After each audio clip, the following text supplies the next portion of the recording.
Hello, I'm here with a new kind of video, an educational and informative one. This is how to start your own YouTube channel by Always Brilliant Confetti. So if you're here, that means you want to start your own YouTube channel, but probably don't have the skills or the knowledge to know how to do so. Well, I'm here to inform you that anyone can start their own channel, and you don't need to have any specific background or skill set or even software. And all you need to know are these 6 simple steps. Now, I'm going to go over all these, and some of them I won't go over in much detail because my goal in this is not to be a professional and in-depth explanation on how to do all the technical steps, but just to get you started and get the outline specified for you. First, you want to know your brainstorming or the concept. So before you even begin to start a channel, stop and think, why do I want to start a YouTube channel? You'll need to consider things like the content, the filming and editing mediums you use. That's going to be like your camera and your editing software, and you will need some kind of software, but it doesn't matter which kind you use as long as it's good right for your application. And this is one that people often skip over, your logo/branding. I will go more into this later, but this is about how you present yourself on YouTube, like what's your channel name, things like that. And your upload schedule. This is another one people overlook often, but it's very important to have a consistent schedule to maintain a consistent viewer base. Continuing this first step, you'll need to know the who, what, where, when, why, and how of your channel. So let's go through this as an example scenario. Let's say that someone wants to make a gaming video. First of all, the who. What's the subject matter of their video? Well, that's their video game. Another consideration is, do you want to include your own face in the video next to your gameplay screen?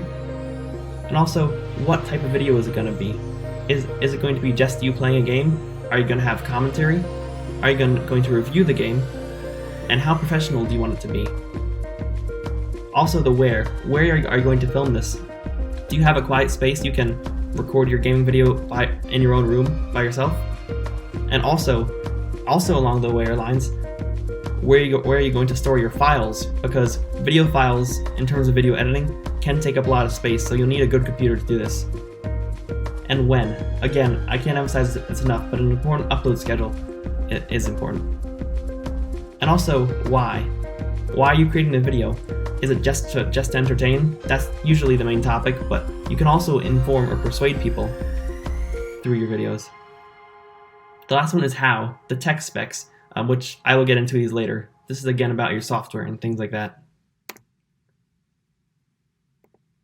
The second step is copyright concerns. This is a huge one. I can't emphasize this enough. When posting anything on YouTube, you should know that any video clips or music that are present in your video can automatically be detected by YouTube and copyrighted by the owner. So what does this mean? Well, it's usually okay. Usually what happens is the copyright owner finds the content and marks your video, and they make money off it. That's usually what happens. And they usually let your videos stay online, but it's a big risk because they can change it at any time and take off your video and possibly give you a copyright strike, which can ban you from YouTube. A good rule to live by is to avoid posting any video clips or copyrighted music in your channel.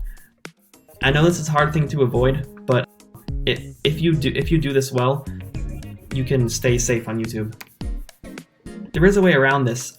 YouTube has its own copyright-free music library that you can use any of the music in any of your videos without getting copyright strikes, and I will link that at the end of the presentation. Step 3 is the tech specs.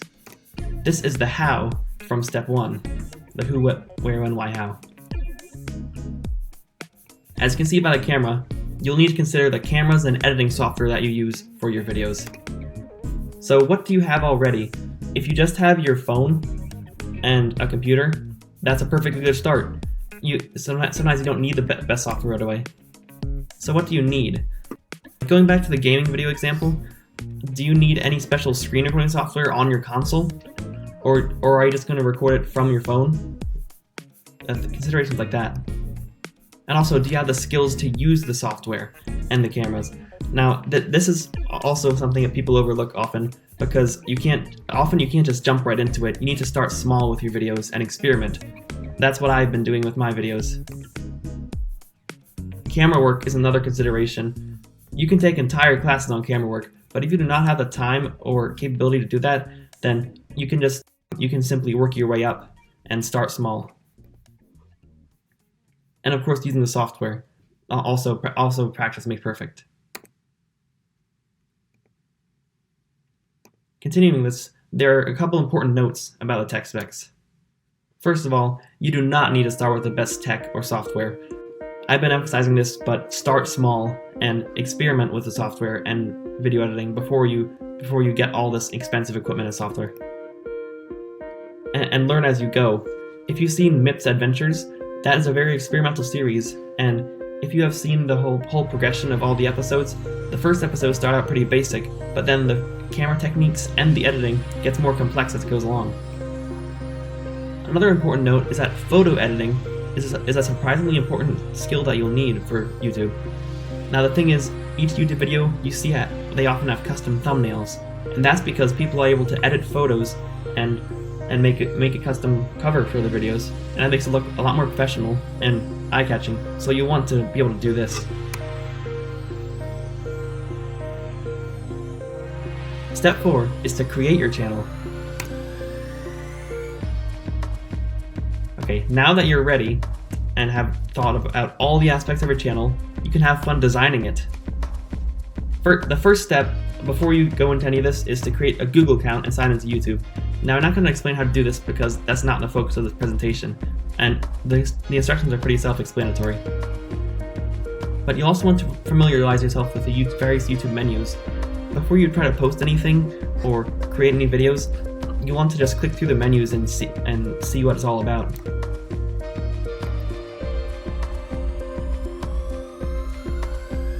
Yeah, now it's time to get creative. You want to decide on a channel name, a logo, and a theme. Now this is very important.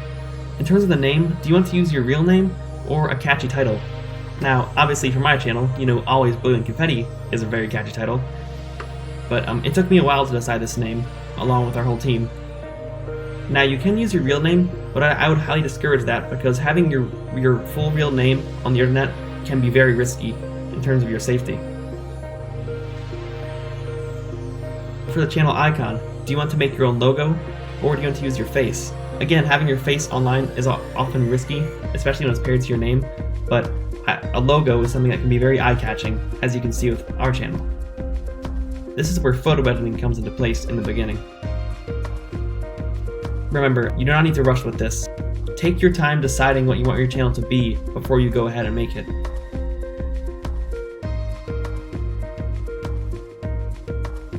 Step 5 is to actually make your videos. After all this preparation, you'll want to actually start making your video for the first time. The steps vary based on what type of video you're making, but they tend to go in a general order when you're creating a video. The first step is to plan and script. This is where you decide what kind of video I want to make and decide the who, what, where, when, why, and how. And step 2 is to gain resources. This is things like the software and the camera, and even props and actors and actresses. Step 3 is to record all footage. It's ideal to record all footage in one run before you start editing at all, because then you don't have to go back and forth, and it's good fail-safe that way. Step 4, this is another important one, is to organize the files on your computer. Typically computers have a section labeled videos or movies, and you should create a subfolder within that for each video you make, and separate the raw video files from the completed projects. Step 5 is edit, edit, edit. I can't emphasize this enough because this is a very long and probably one of the longer processes that you'll need to do. And remember, this is a complex process, video editing, so you'll need practice on this first. Step 6 is to upload your final file to YouTube, but you're not done here, because step 7 is to customize the video before making it public. Now, I'm going to show how to do this next.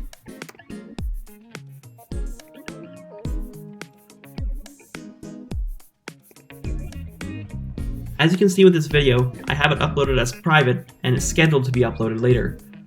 So you can always upload your videos as private initially, and so you can add in all the details in the beginning. YouTube has many individual settings per video, so before you make anything public, you'll need to adjust all these.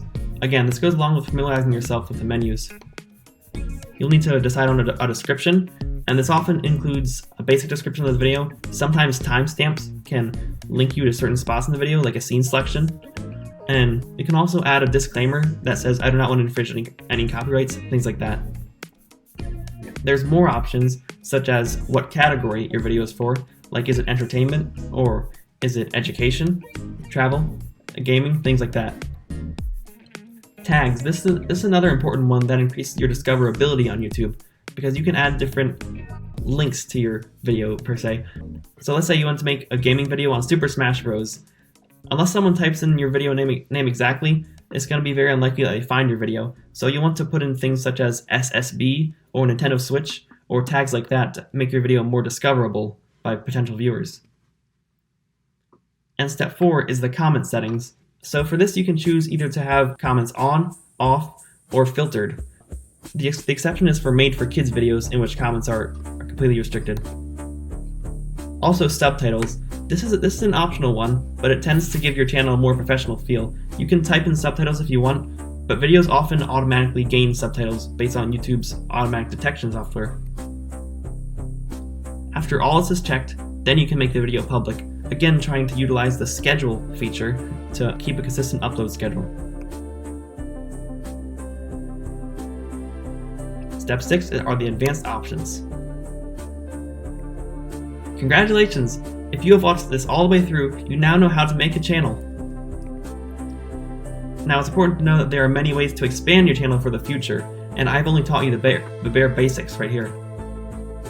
The first one is the one that most people strive for, is to make money. Yes, if you get a certain number of subscribers and lifetime views, you can start monetizing your channel, and ads will appear on your video, and they'll go right into your bank account every month. And step 2 is to make connections. YouTube is not always a social platform, but it can be if you make it, and YouTube is often a good way to find people in your field that are interested in the same things that you are. Also, you can use social media platforms to further your channel and post your videos on those as well. And again, a consistent schedule is very important, and once you start establishing a bigger fan base, then people will look out for your videos on the days that you upload them. Any questions? Leave them in the comments below, and thank you for watching!